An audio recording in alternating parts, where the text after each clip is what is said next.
Just for the record, you have taken in some wildfire victims from the Caldor fire, right?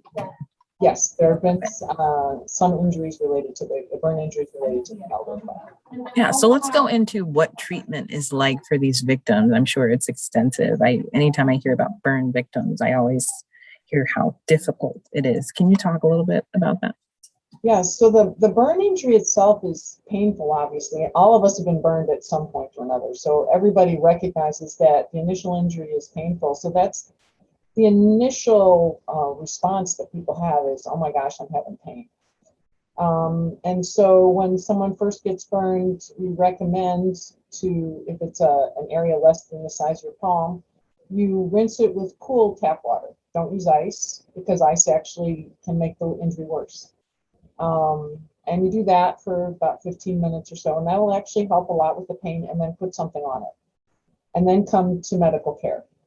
Usually an ambulance is called and the person is brought to immediate medical care, where their injury is evaluated and cleaned up.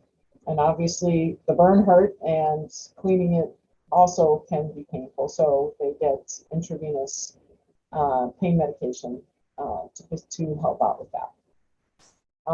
And the extent of the wound is evaluated. And if it's a larger burn, people will spend a fair amount of time in the hospital for pain control, as well as getting their wounds taken care of. Some get dehydrated because anything much bigger than the size of your arm, you lose fluid through that burn injury.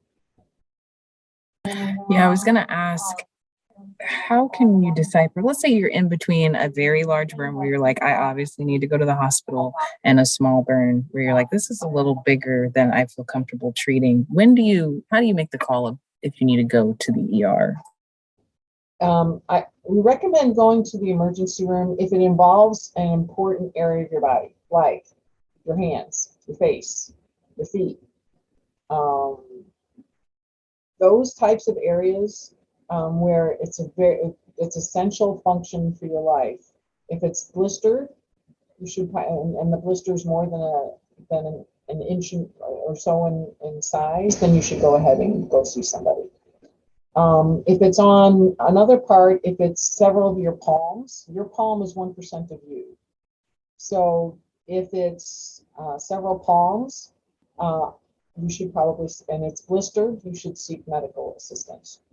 The other time to seek medical assistance is if you're having fevers after you've been burned, because that you worry about infection, or if you're having a really hard time with the pain, because you shouldn't be suffering for long periods of time. That's a really good time, a signal that your body is sending you that you should see somebody.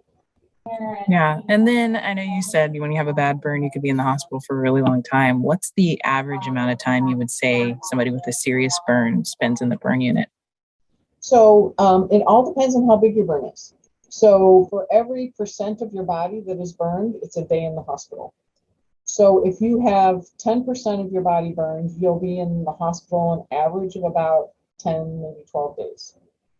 So it adds up pretty quickly. And we tend to get to know people very well. Yeah, I never heard that before. Very, very interesting. Okay, lastly, this is kind of just a common sense question, but how do you prevent yourself from being burned, specifically in these wildfire situations? What's your best advice? The best advice is that when somebody tells you to evacuate, do it, and do it in a timely fashion, because avoiding the circumstance that causes the fire is very important.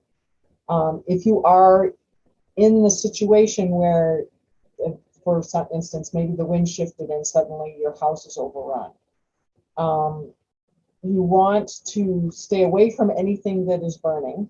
Jumping in a swimming pool does not necessarily help you, because it's the smoke that's associated with it that will also be a problem, as well as the heat. So your best bet is to get out of there as fast as you can, and try and stay away from the flames, and have an exit route, actually 3 exit routes planned in different directions. Okay, so you don't go on the same road and then go 3 branch points, but 3 completely different directions so that you can move away from the fire. Anything else I didn't ask you that you think we should include? Basically, this is a time, hopefully everybody has set a fire safe distance and kind of prepared their house. If not, it's a really good time to be thinking about it before the flames get to your area. Prevention is worth a pound of cure.